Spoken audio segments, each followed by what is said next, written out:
Nuestro Padre Jesús Nazareno, sinasamba ka namin, pinipintuho ka namin, aral mo ang aming buhay at kaligtasan.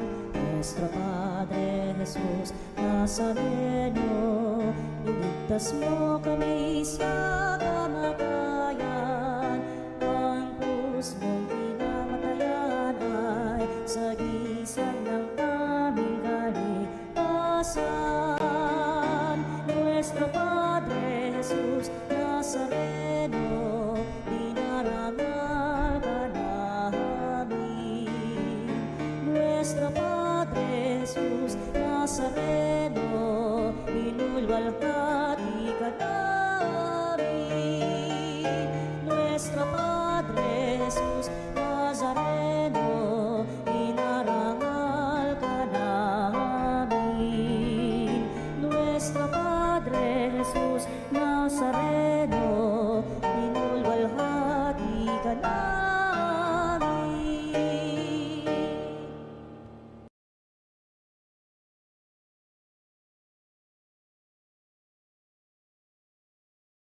Ngayon'y magbigay galang sa Diyos na sa di mailalang.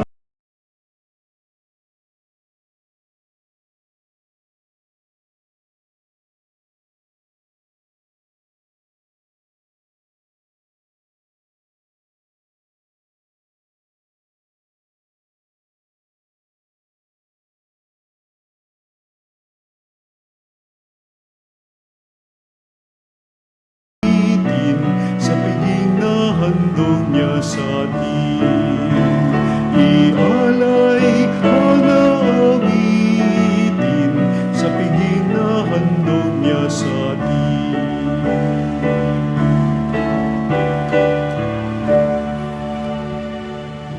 Sa ngalan ng Ama at ng Anak at ng Espiritu Santo. Amen. Ang pagpapala nating Panginoong Hesukristo, ang pag-ibig ng Diyos Ama, at ang pakikipag-isa ng Espiritu Santo naway sumainyong lahat. At sumayo rin. Mga batid, pang marapat tayong gumanap sa banal na pagdiriwang, aminin natin na may kababaang loob ang ating mga kahinaan, ang ating pagkukulang, ang ating kasalanan sa Diyos at sa kapwa.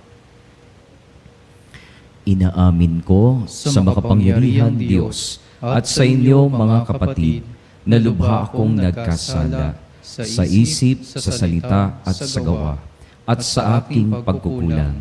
Kaya sinasamo ko sa mahal na Birheng Maria, sa lahat ng mga anghel at mga banal, at sa inyo mga kapatid, na ako'y panalangin sa Panginoong ating Diyos. Kaawaan tayo na makapangyarihan Diyos, patawarin tayo sa ating mga kasalanan, at patnubayan tayo sa buhay na walang hanggan. Amen. Panginoon, kaawaan mo kami. Panginoon, kaawaan mo kami. Kristo, kaawaan mo kami. Kristo, kaawaan mo kami. Panginoon, kaawaan mo kami. Panginoon, kaawaan mo kami. Manalangin tayo.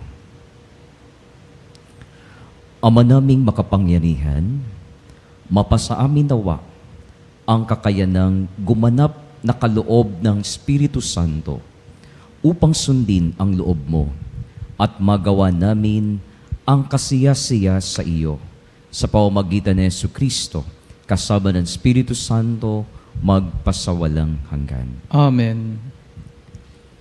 Pagbasa mula sa mga gawa ng mga apostol. Samantalang nasa Corinto si Apolos, si Pablo naman naglagos sa mga dakong bulubundukin ng lalawigan hanggang dumating sa Epeso. May natagpuan siya roong ilang alagad at tinanong niya, "Tinanggap ba ninyo ang Espiritu Santo nang sumasampalataya kayo?" "Hindi po," tugon nila. Hindi namin narinig na may Espiritu Santo. Kung gayon, sa ano kayo nabinyagan? Tanong niya. Sa binyag ni Juan, anila. Sinabi ni Pablo, ang binyag ni Juan ay tanda ng pagsisisi. Sinabi niya sa mga Israelita na dapat nilang sumampalataya sa darating na kasunod niya. Sa makatuwid, bagamat kay Jesus, nang marinig nila ito, sila'y nagpabinyag sa pangalan ng Panginoong Jesus. Ipinatong ni Pablo ang kanyang kamay sa kanila. Bumaba sa kanila ang Espiritu Santo at sila'y nagsalita ng iba't ibang wika at nagpahayag ng salita ng Diyos. Sila'y humigit kumulang sa 12 lalaki. Sa loob ng 3 buwan, si Pablo'y pumasok sa sinagoga at nakipagtalo sa mga naroon at buong tapang na ipinaliwanag sa kanila kung ano ang paghahari ng Diyos. Ang salita ng Diyos. Salamat sa Diyos. Tanang mga kaharian, ang pong Diyos ay awitan. Tanang mga kaharian, ang poong Diyos ay awitan. O mag-alsa sana ang Diyos, ang kaaway pakalatin, ang mga namumuhi tumakas sa kanyang piling, kung paano yung ulap tinatangay noong hangin, gayon sila itinataboy, gayon sila'y papalisin. At kung paano yung pagkit sa apoy ay tatunaw, sa harap ng Panginoon, ang masama ay papanaw. Tanang mga kaharian, ang poong Diyos ay awitan. Ang lahat ay nagagalak, natutuwa ang matuwid, sa harap nitong Diyos, galak nila'y di malirip. Awitan ng Panginoon, purihin ang kanyang ngalan, ang pangalan niya'y banal, magalak na papurihan. Tanang mga kaharian, ang poong Diyos ay awitan.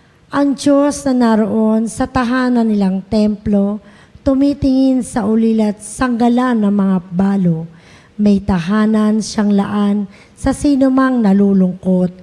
Ang bilanggo'y hinahango upang sila ay malugod. Tanang mga kaharian, ang poong Diyos ay awitan.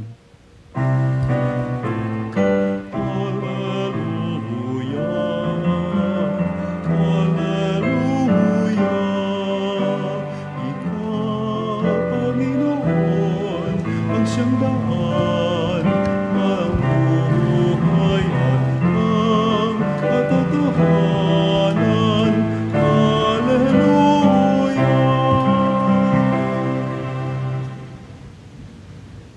Gayong kay Kristo na buhay ay sa langit nakalaan upang kay Kristo pumisan.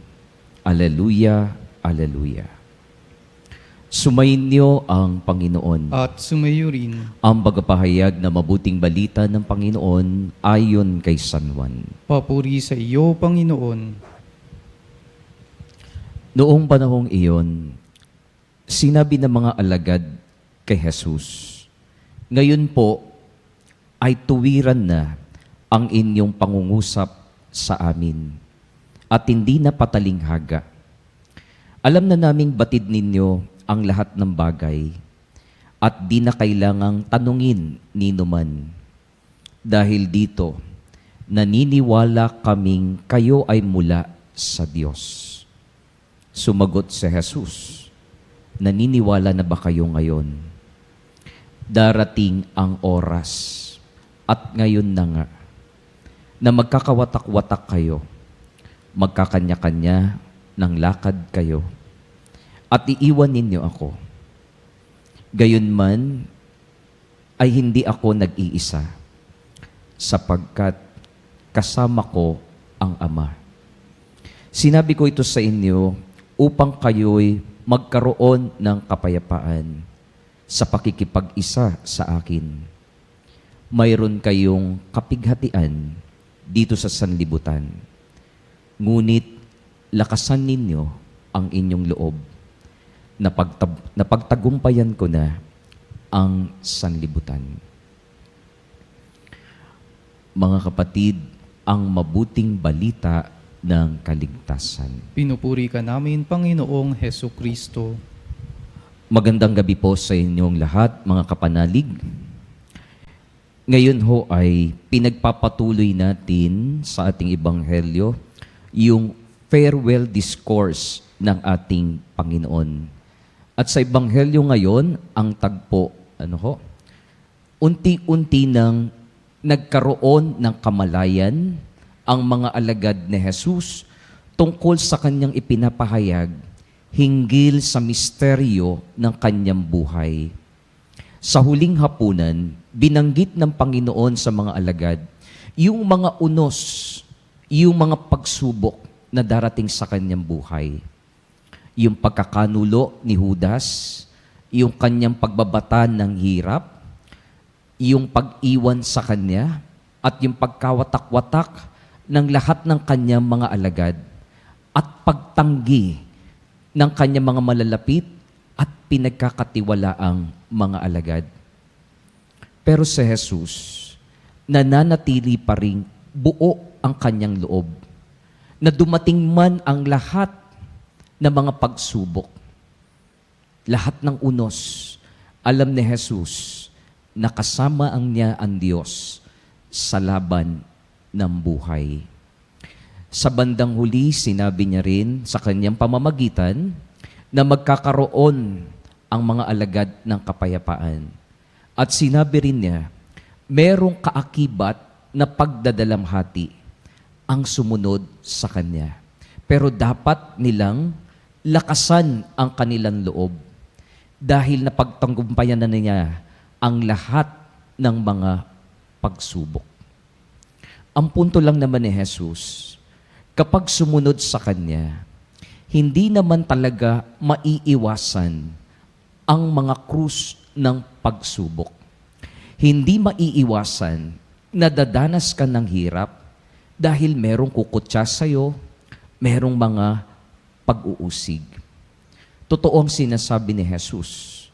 Kung tayong mga binyagang Kristiyano at tayo ay naglilingkod, naglilingkod sa simbahan, meron talaga tayong krus na kailangan nating pasanin. Hindi ba sa paglilingkod sa simbahan, iba't ibang klase ng pag-uusig ang haharapin? Nariyan yung paninirang puri, nariyan yung panlilibak sa iyo kapag hindi ka nakaharap, nariyan yung mga taong laging sumasalimot sa iyo sa mga magandang plano mo para palaganapin mo ang pagmamahal ng Diyos. Kapag ganito po ang ating karanasan sa buhay, huwag po tayong mangamba o mabahala dahil napagtagumpayan ni Jesus ang lahat.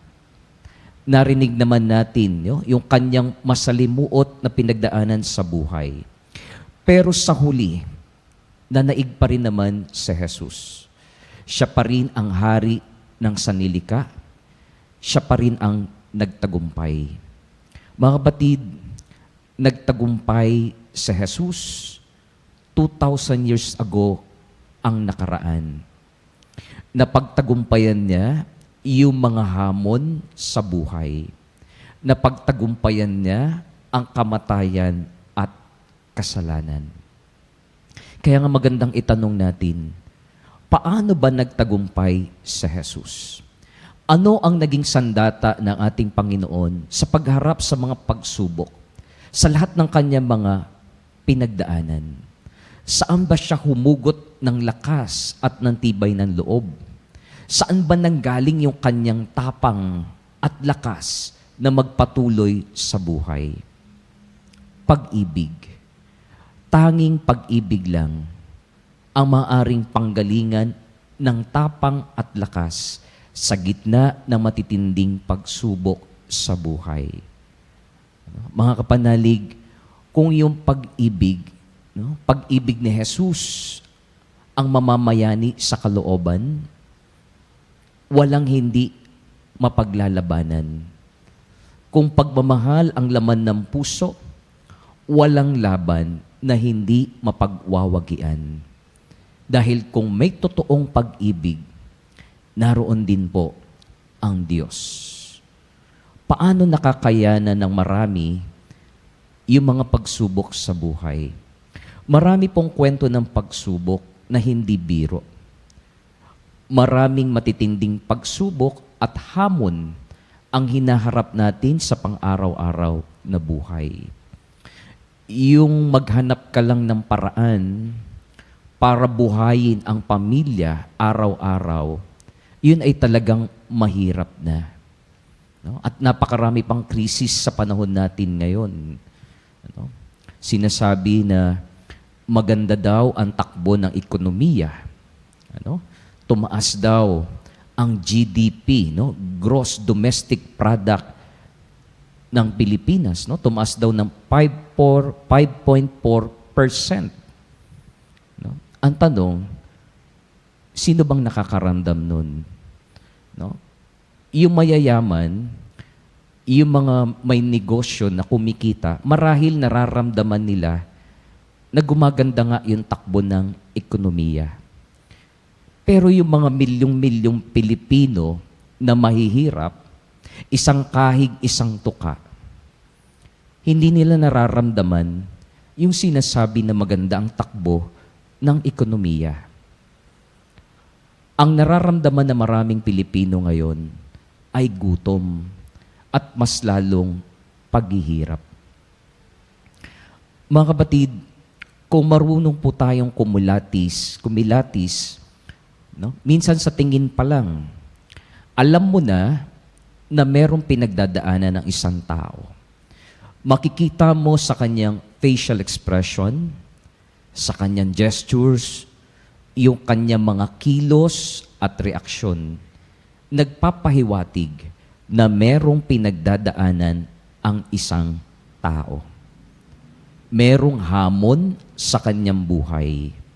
Nawalan ng trabaho, may financial problem, may emotional problem, nawalan ng mahal sa buhay, nasaktan, iniwan, pinabayaan, meron palang iniindang pisikal na karamdaman. Pero sa kabila ng lahat ng mga pagsubok at suliranin sa buhay, meron pa rin mga tao na nanatili, na kalmado. Kahit alam mong may pagdurusang pinagdaraanan, meron pa rin mga kalmado at panatag. No? Bakit sila ay panatag? Dahil patuloy pa rin sila sa pagmamahal. May totoong pag-ibig sa puso. Minsan ho, meron akong binisita, no, isang church worker na may sakit, dying. Bago siya mamatay, kitang-kita yung kanyang hirap na pinagdadaanan. Yung pakikipaglaban niya sa kanyang colon cancer. Pero nung nakausap ko siya, kalmado lang, nakakapagbiro pa rin. Sa kabila ng paghihirap, nananatili siyang panatag, may payapang kalooban. Yun ay dahil buo pa rin ang kanyang pagtitiwala sa Diyos na hindi siya pinababayaan. Sabi niya, Father, tanggap ko na. Tanggap ko na kung ano itong nararanasan ko. At pinagkakatiwala ko sa Diyos kung ano man ang mangyari sa akin, yung aking pamilyang maiiwan. No? Payapa ang kalooban. No? Yun ay dahil kahit maraming pagsubok, may hirap na pinagdadaanan, buo pa rin ang pagtitiwala sa Diyos na hindi siya pababayaan. Nababanaag mo pa rin sa kanyang muka yung kabanalan, yung pagmamahal. Mga kapanalig, totoo na kapag pag-ibig ng Diyos ang nasa puso, hindi po tayo maduduwag. Kung ang Diyos ang nasa puso natin, ang malalaking pagsubok ay oportunidad. Oportunidad sa atin na magmahal ng mas higit. Kahit may pagpighati, nagagalak pa rin ang puso. Dahil ito ay nagmamahal. At tandaan po natin, kapag nagmamahal tayo ng tunay, sa kabila ng mga pinagdadaanan natin, sa kabila ng mga pagsubok, naroon din ang Diyos.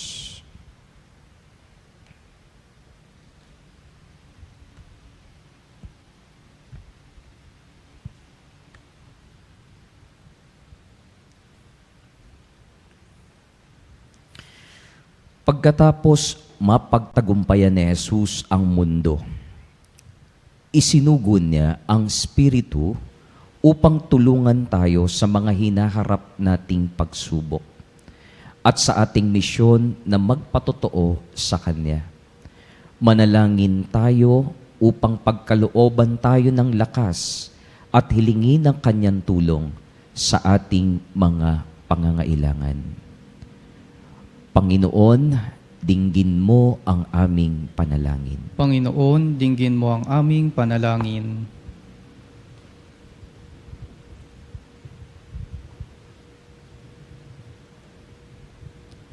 Ang mga inuusig, naway magkaroon ng lakas ng loob na manindigan sa kanilang paniniwala, manalangin tayo sa Panginoon. Panginoon, dinggin mo ang aming panalangin. Ang mga natutukso, naway mapaglabanan ng kanilang kahinaan sa pamamagitan ng biyaya ng banal na Espiritu, manalangin tayo sa Panginoon. Panginoon, dinggin mo ang aming panalangin. Ang mga nag-aalay kay Kristo ng kanilang gawain, propesyon at negosyo, naway makatanggap ng lakas sa pagtupad ng kanilang mga tungkulin sa Kristiyanong paraan, manalangin tayo sa Panginoon. Panginoon, dinggin mo ang aming panalangin. Ang mga may sakit, naway makaranas ng nakapagpapagaling na haplos ng banal na Espiritu, manalangin tayo sa Panginoon. Panginoon, dinggin mo ang aming panalangin. Ang mga namayapang tapat sa Panginoon, naway magtamasa ng maningning na bukang liwayway ng buhay na walang hanggan, manalangin tayo sa Panginoon. Panginoon, dinggin mo ang aming panalangin. Sa katahimikan ng ating puso, isama natin ang ating pansariling kahilingan, gayon din yung mga taong humihingi ng ating personal na dasal.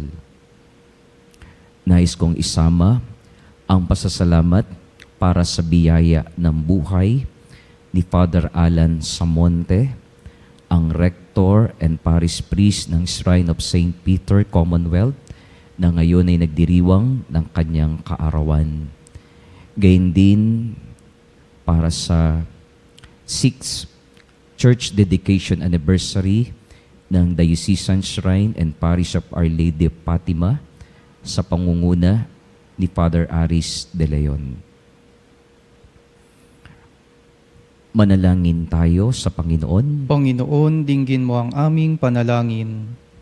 Makapangyarihang Ama, magagawa mo ang lahat ng bagay. Marapatin mong gamitin namin ang iyong kapangyarihan sa lahat ng aming ginagawa para sa iyong ikaluluwalhati. Hinihiling namin ito sa pamamagitan ni Kristong aming Panginoon. Amen. Aming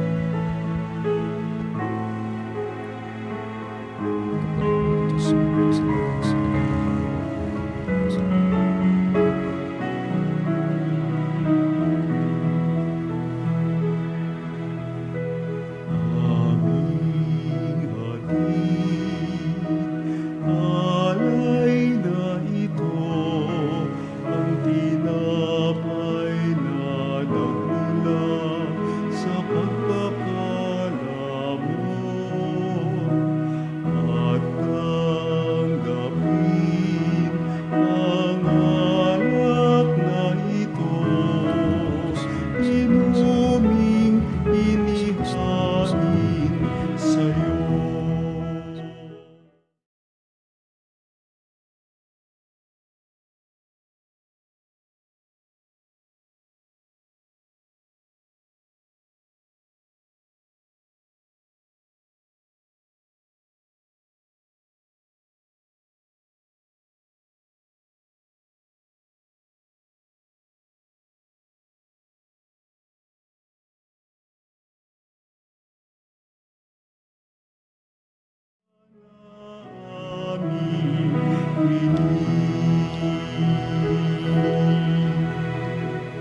Manalangin kayo mga kapatid, pagtong ating paghahain ay kalugdan ng Diyos amang makapangyarihan. Tanggapin nawa ng Panginoon itong paghahain sa iyong mga kamay, sa kapurihan niya at karangalan sa ating kapakinabangan at sa buong sambayanan niyang banal.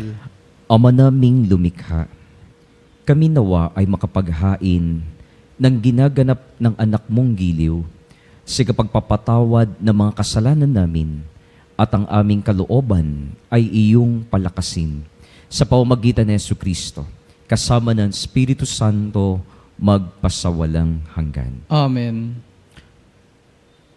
Sumainyo ang Panginoon. At sumayo rin. Itaas sa Diyos ang inyong puso at diwa. Itinaas na namin sa Panginoon. Pasalamatan natin ng Panginoong ating Diyos. Marapat na siya ay pasalamatan. Ama naming makapangyarihan, tunay nga marapat na ikaw ay aming pasalamatan.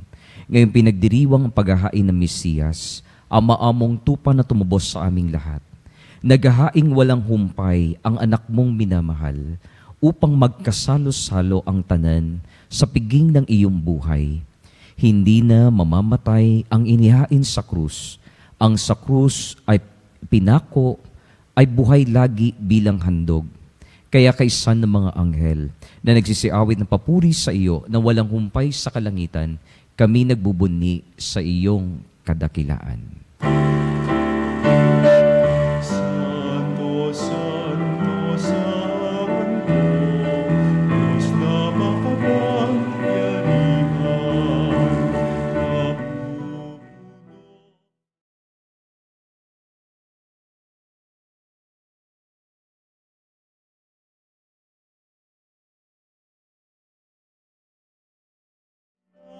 Sa kaitaasan, pinagkalaan na paririto, sa ngalan ng Panginoon. Hosana, Hosana, sa kaitaasan, sa kaitaasan.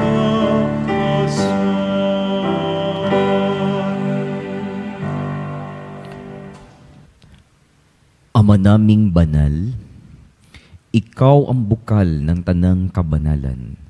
Kaya't sa pamamagitan ng iyong Espiritu, gawin mong banal ang mga kaloob na ito upang para sa amin ay maging katawan at dugo ng aming Panginoong Hesu Kristo. Bago niya pinagtiis ang kusang loob na maging handog, hinawakan niya ang tinapay, pinasalamatan kanya, pinaghati-hati niya iyon, iniabot sa kanyang mga alagad at sinabi, "Tanggapin ninyong lahat ito at kanin. Ito ang aking katawan na iyahandog para sa inyo."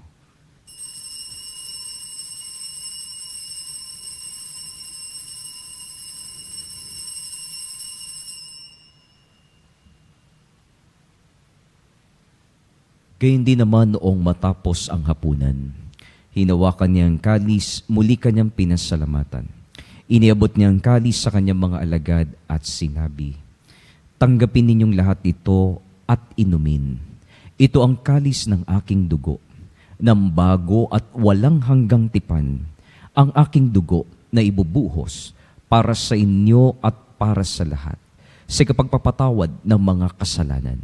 Gawin ninyo ito sa pag-alaala sa akin."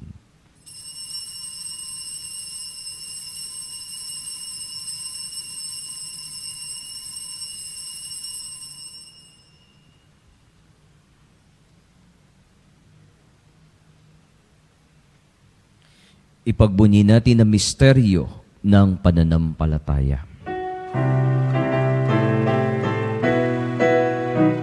Sa krus mo at pagkabuhay, kami nagtubos mong tunay.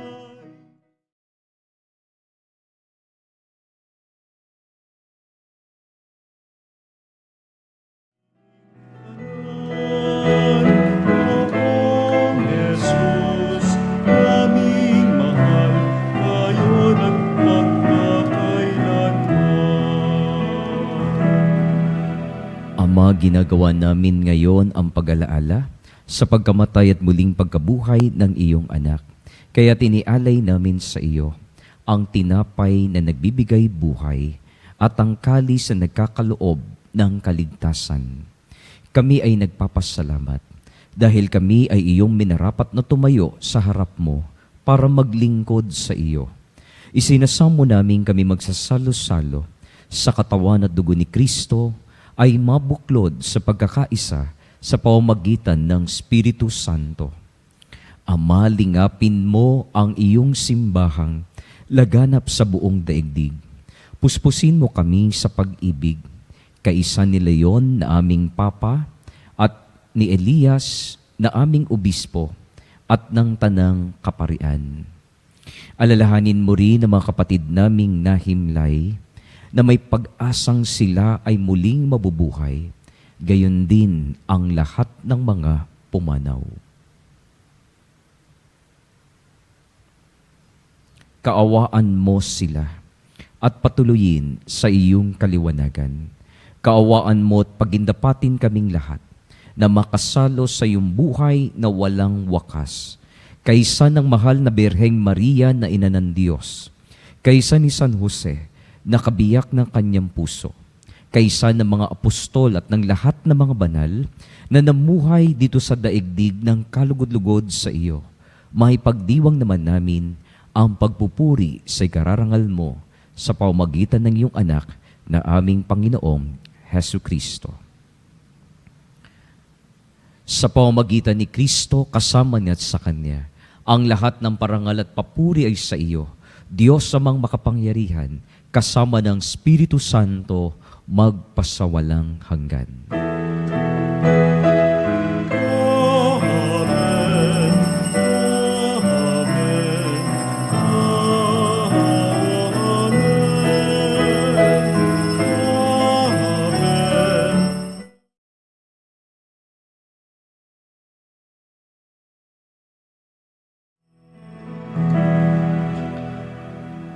Sa tagubilin na kagagaling na utos at turo na Jesus na ating Panginoon at Diyos, buong lakas loob nating ipahayag.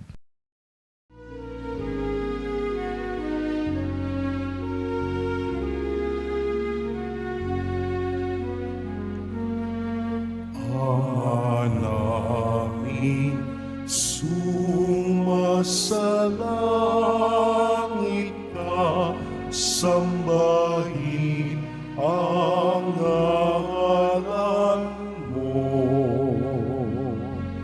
Mapasa amin ang kaharian mo, sundin ang loob mo. Dito sa lupa para ng sa langit,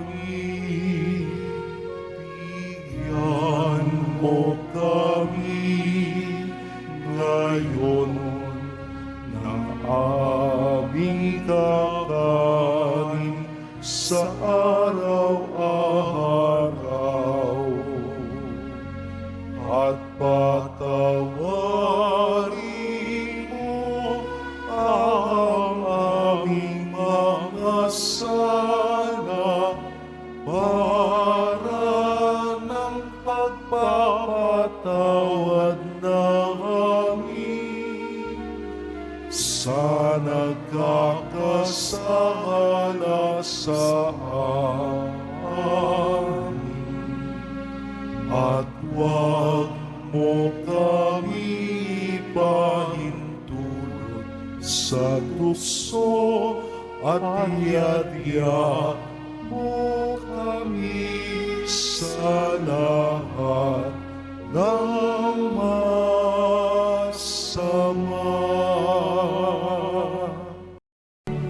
Hinihiling namin kami adya sa lahat na masama, pagkalooban ng kapayapaan araw-araw, iligtas sa kasalanan, ilayo sa mga takot at pangamba, ilayo sa mga karamdaman, at sa lahat ng uri ng kapahamakan, samantalang aming pinananabikan ang dakilang araw ng pagpapahayag ng tagapagligtas naming sa Hesu Kristo. Sapagkat iyo ang kaharian at ang kapangyarihan at ang kapurihan, magpakailanman. Amen.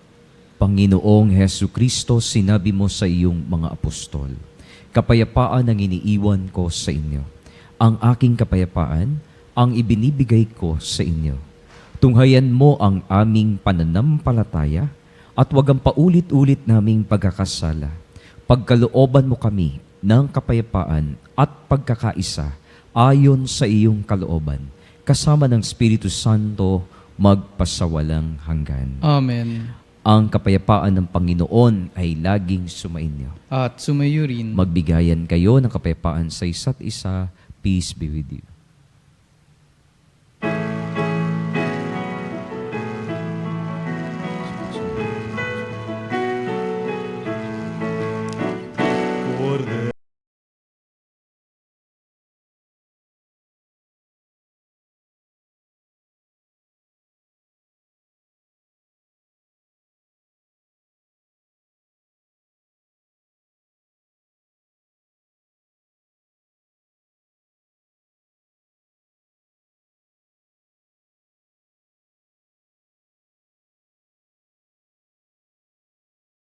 Cordero maawa ka. Cordero ng Diyos na nag-aalis ng mga kasalanan, ipagkaloob mo sa amin ang kapayapaan.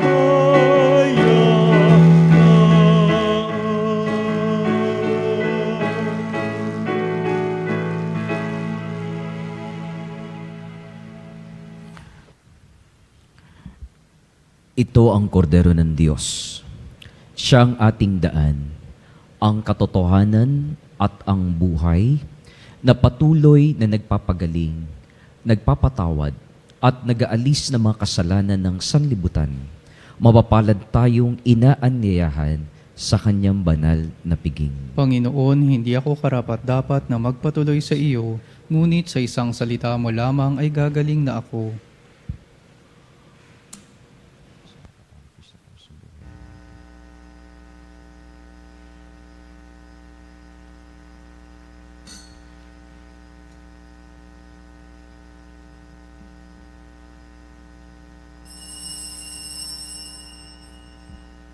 Mga kapanalig, ating dasalin ang komunyong espiritual. O Jesus, nananalig ako sa pananahan mo sa kabanal-banalang sakramento. Minamahal kita higit sa lahat at hangad ka ng aking kaluluwa. Hindi ko man matatanggap ngayon ang iyong katawan at dugo, inaasahan ko na patuloy kang mamumuhay sa aking puso. Naniniwala ako na narito ka at kaisa ka ng aking buong pagkatao. Huwag mong ipahintulot na mawalay ako sa iyo. Amen. Panalangin sa karangalan ng Nuestro Padre Jesus Nazareno. O Jesus Nazareno, katamis-tamisan naming manunubos, sa harap mo ngayon naririto kami't nangangayupapa at nagsisisi ng taos-puso sa aming pagiging walang turing sa iyo at paglimot sa di mabilang na mga biyaya mo, lalong-lalo na yaong mahalagang biyaya ng pagtutubos. Dinaramdam namin at pinagsisisihang labis, Panginoon ko, ang pagkakasala namin sa iyo. Ikinalulungkot namin ang pagiging dahilan ng pagpapasan mo ng krus na iyan sa gitna ng mga hirap at kapaitan, hanggang sa inihandog mo ang iyong buhay sa bundok ng Kalbaryo, sa pagkaibig mo lamang na matubos kami at ang sangkatauhan mula sa sala. Pakabanalin mo, O Panginoon, ang aming pagnanais at ipagtanggap mo sa amin ang iyong biyaya. Maging tagapamagitan nawa ang iyong ina, ang kalinis-linisang Birheng Maria.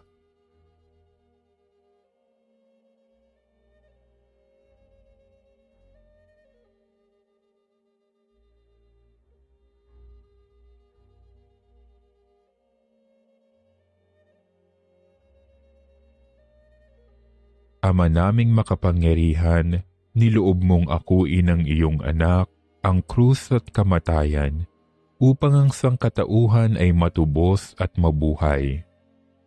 Ang pag-ako namin sa krus at kamatayan dito sa lupa, ayon sa diwa ng pagsunod sa iyong loob, na ginanap ng iyong anak, ay magpagindapat nawa naming kamtin ang lubos na katubusan at pagkabuhay sa iyong piling sa pamamagitan ni Hesukristo kasama ng Espiritu Santo, magpasawalang hanggan. Amen. Nuestro Padre Jesus Nazareno, Panginoon namin at Diyos, kaawaan mo kami. Manalangin tayo. Ama naming mapagmahal, manatili kang kapiling ng iyong sambayanan, na ngayon ay pinapakinabang mo sa iyong sariling buhay, at gawin mo kami ay pasulong na makahakbang mula sa dati naming pagkamakasalanan, patungo sa pagbabagong nagdudulot ng iyong kabutihan, sa pamamagitan ni Jesucristo, kasama ng Espiritu Santo, magpasawalang hanggan. Amen.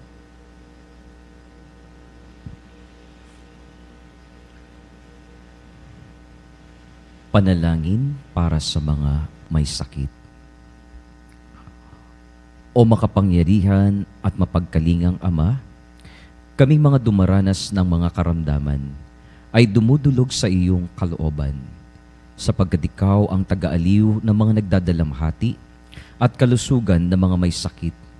Lubos kami nagtitiwala sa iyo dahil sa mga mahimalang pagpapagaling mula sa iyo. Taglay ang maalab na pananampalataya at pamimintuho. Kami ay buong kababaang loob na sumasamo sa iyo para sa aming mga kapatid na may karamdaman. Yamang tunay na marami ang gumaling dahil sa pananampalataya sa iyo. Mangyaring gumawa ka ng isa at iligtas itong mga mahal namin sa buhay. Ilayo mo sila sa panganib at ibangon sa banig ng karamdaman upang sila'y makabalik sa paglilingkod kay Hesukristo na iyong anak at aming Panginoon na nabubuhay at naghahari magpakailanman. Amen. Mahal na Birhen ng Lourdes, Ipanalangin mo kami. patalastas, ang relik at imahe ni San Padre Pio at San Antonio de Padua ay dadalaw dito sa ating himpilan simula June 4 hanggang June 13, 2025. Inaanyayahan na dumalo sa ating Healing Mass dito sa Veritas, 162 West Avenue, Corner, EDSA.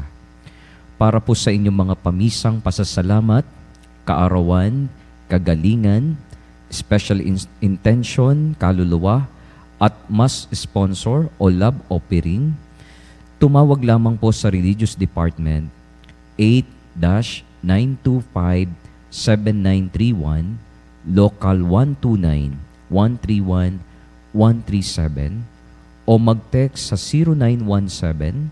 0917-631-4589 at hanapin lamang si Miss Rene Jose o si Miss Ali Nahe. Maraming salamat po.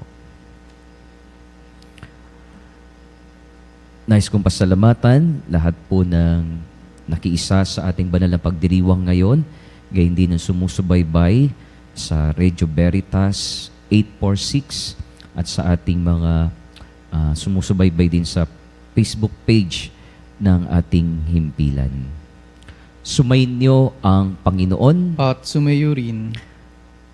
Yumuko kayo tingin ng pagpapala ng Diyos.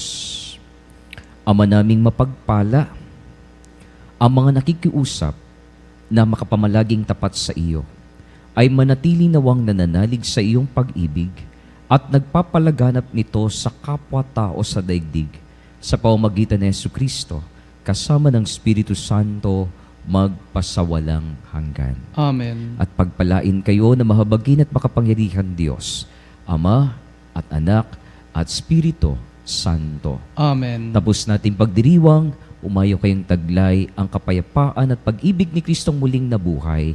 Aleluya, aleluya. Salamat sa Diyos. Aleluya, aleluya.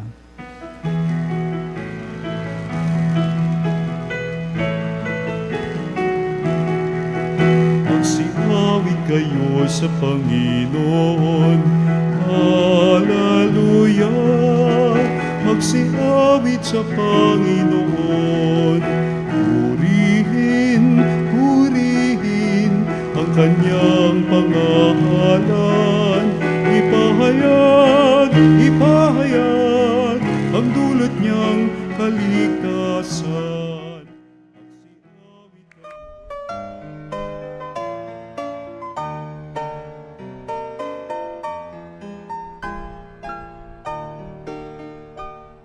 Nuestro Padre Jesus Nazareno, sinasamba ka namin, pinipintuho ka namin, aral mo ang aming buhay at kaligtasan.